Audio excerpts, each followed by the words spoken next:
എല്ലാവർക്കും നമ്മുടെ ഒരു പുതിയ വീഡിയോയിലോട്ട് സ്വാഗതം. അപ്പോൾ ഇന്നത്തെ നമ്മുടെ റെസിപ്പി എന്ന് പറയുന്നത് നമുക്ക് ഓറിയോ ബിസ്ക്കറ്റ് വെച്ചിട്ട് വളരെ സിമ്പിളായിട്ട് റെഡിയാക്കി എടുക്കാൻ പറ്റിയ നല്ലൊരു സ്വിസ് റോളിൻ്റെ റെസിപ്പിയാണ് കേട്ടോ. ഈ ഒരു സ്വിസ് റോൾ റെഡിയാക്കി എടുക്കാൻ വേണ്ടിയിട്ട് നമുക്ക് എക്സ്ട്രാ ക്രീമിൻ്റെ ഒന്നും ആവശ്യമില്ല. അപ്പോൾ എല്ലാവരും ഒന്ന് കണ്ടു നോക്കിയിട്ട് ട്രൈ ചെയ്ത് നോക്കുന്ന സമയത്ത് ഉറപ്പായിട്ടും ഫീഡ്ബാക്ക് അറിയിക്കുക കേട്ടോ.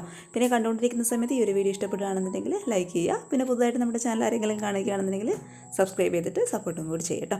അപ്പോൾ നമുക്ക് വേഗം തന്നെ ഈ ഒരു ബിസ്ക്കറ്റ് വെച്ചിട്ടുള്ള സ്വിസ് റോൾ റെസിപ്പി എങ്ങനെ തയ്യാറാക്കുന്നതെന്ന് ഒന്ന് കണ്ടു നോക്കാം. അപ്പോൾ ഇത് ഈ ഒരു സ്വിസ് റോൾ റെഡിയാക്കി എടുക്കാൻ വേണ്ടിയിട്ട് നമുക്ക് ആദ്യം തന്നെ ഇതുപോലൊരു ഓറിയോ ബിസ്ക്കറ്റിൻ്റെ പാക്കറ്റാണ് കേട്ടോ ആവശ്യം. ഇതിപ്പോൾ 120 ഗ്രാമിൻ്റെ പാക്കറ്റാണ്, അതായത് 30 രൂപയുടെ പാക്കറ്റാണ് കേട്ടോ. ഇത് 10 രൂപയുടെ 3 പാക്കറ്റ് എടുത്താലും മതി. അപ്പോൾ ഇത് നമുക്ക് ഈ ഒരു ഓറിയോ ബിസ്ക്കറ്റ് മുഴുവനായിട്ടും ഇതുപോലൊരു പാത്രത്തിലോട്ട് അങ്ങോട്ട് മാറ്റി കൊടുക്കാം.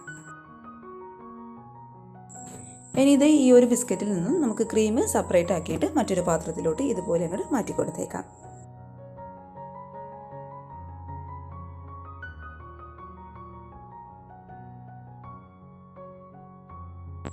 ഇനി ഈ ഒരു ബിസ്ക്കറ്റ് എല്ലാം കൂടി നമുക്ക് മിക്സിയുടെ ജാറിലിട്ടിട്ട് നന്നായിട്ട് നല്ല ഫൈൻ പൗഡറായിട്ടൊന്ന് പൊടിച്ചിട്ടെടുക്കാം. പൊടിച്ചെടുത്തിട്ടുള്ള ഈ ഒരു ബിസ്ക്കറ്റിലോട്ട് ഇനി ഒരു 1/2 ടീസ്പൂൺ അളവിൽ ബേക്കിംഗ് പൗഡറാണ് കേട്ടോ ഞാൻ ഇട്ട് കൊടുക്കുന്നത്.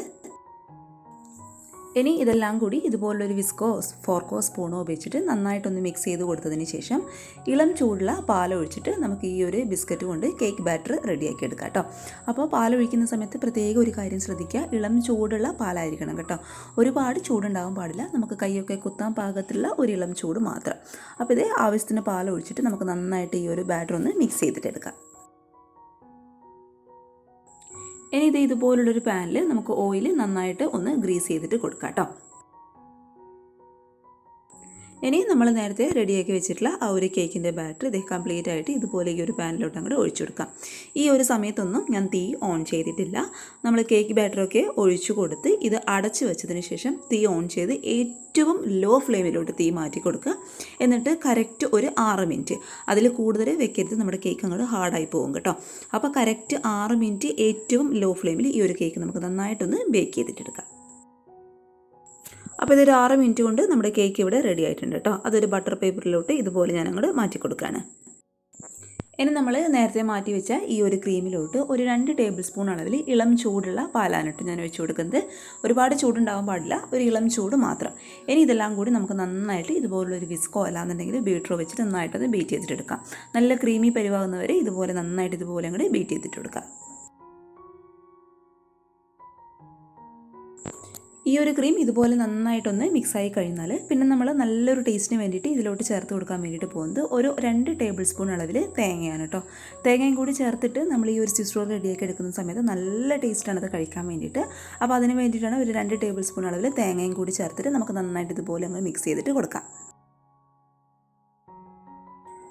ഇനി നമ്മൾ നേരത്തെ റെഡിയാക്കി വെച്ചിട്ടുള്ള ഒരു കേക്കിൻ്റെ മുകളിലോട്ട് ഈ ഒരു ക്രീം ഇതുപോലെ സ്പൂൺ വെച്ചിട്ട് ഇതുപോലെ അങ്ങോട്ട് തേച്ച് കൊടുക്കാം കേട്ടോ.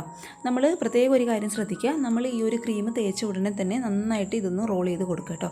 ഈ ഒരു കേക്കിൻ്റെ ചൂട് ഒരുപാട് അങ്ങോട്ട് പോകാൻ പാടില്ല. കേക്കിൻ്റെ ചൂട് പോയി കഴിഞ്ഞാൽ നമ്മളിത് ഈ ഒരു കേക്ക് റോൾ ചെയ്യുന്ന സമയത്ത് അങ്ങോട്ട് പൊട്ടിപ്പോകാനുള്ള ചാൻസ് ഉണ്ട്. എൻ്റെ ഇപ്പോൾ അത്യാവശ്യം ഇത് ചൂട് മാറിയിട്ടുണ്ടായിരുന്നു, അതൊരു അബദ്ധം പറ്റിയതാണ് കേട്ടോ. നല്ല ചൂടോട് കൂടി വേണം നമ്മളിത് റോൾ ചെയ്തെടുക്കാൻ വേണ്ടിയിട്ട്, അല്ലാന്നുണ്ടെങ്കിൽ ഈ ഒരു വീഡിയോയിൽ കാണുന്നത് ഇതുപോലെ അങ്ങോട്ട് പൊട്ടിപ്പോകും. ഇനി ഇത് സെറ്റാകാൻ വേണ്ടിയിട്ട് ഫ്രിഡ്ജിൻ്റെ നോർമൽ റാക്കിൽ ഒരു 1/2 മണിക്കൂർ നമുക്കൊന്ന് മാറ്റി വെച്ചേക്കാം.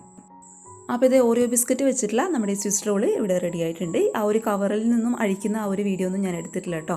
ആ ഒരു കേക്ക് ചെറുതായിട്ടൊന്ന് പൊട്ടിയിട്ടുണ്ടായിരുന്നു. അപ്പോൾ നല്ല ഭാഗങ്ങൾ ചെറുതായിട്ട് ഞാനൊന്ന് കട്ട് ചെയ്തിട്ട് നിങ്ങളെ കാണിക്കുന്നതേ ഉള്ളൂ. അപ്പോൾ നിങ്ങൾ ചെയ്യുന്ന സമയത്ത് പ്രത്യേക ഒരു കാര്യം ശ്രദ്ധിക്കുക, നന്നായിട്ട് ചൂടോട് കൂടി വേണം നമ്മൾ കേക്ക് റോൾ ചെയ്തെടുക്കാൻ വേണ്ടിയിട്ട്. അപ്പോൾ എല്ലാവരും ട്രൈ ചെയ്ത് നോക്കുക. തീർച്ചയായിട്ടും കുട്ടികൾക്കൊക്കെ ഇഷ്ടപ്പെടുന്ന ഒരു അടിപൊളി റെസിപ്പിയാണ്. തേങ്ങയ്ക്ക് ചെറുതായിട്ട് നമുക്കൊന്ന് കടിക്കാൻ വേണ്ടിയിട്ട് കിട്ടും. അപ്പോൾ എല്ലാവർക്കും ഇഷ്ടമായെന്ന് വിചാരിക്കുന്നു. ഇഷ്ടപ്പെട്ടാൽ ട്രൈ ചെയ്ത് നോക്കുന്ന സമയത്ത് ഉറപ്പായിട്ടും ഫീഡ്ബാക്ക് അറിയിക്കാം. പിന്നെ കണ്ടുകൊണ്ടിരിക്കുന്ന സമയത്ത് ഈ ഒരു സ്വിസ് റോൾ റെസിപ്പി ഇഷ്ടപ്പെട്ടാൽ വീഡിയോ വേഗം തന്നെ ഒന്ന് ലൈക്കും കൂടി ചെയ്യട്ടോ.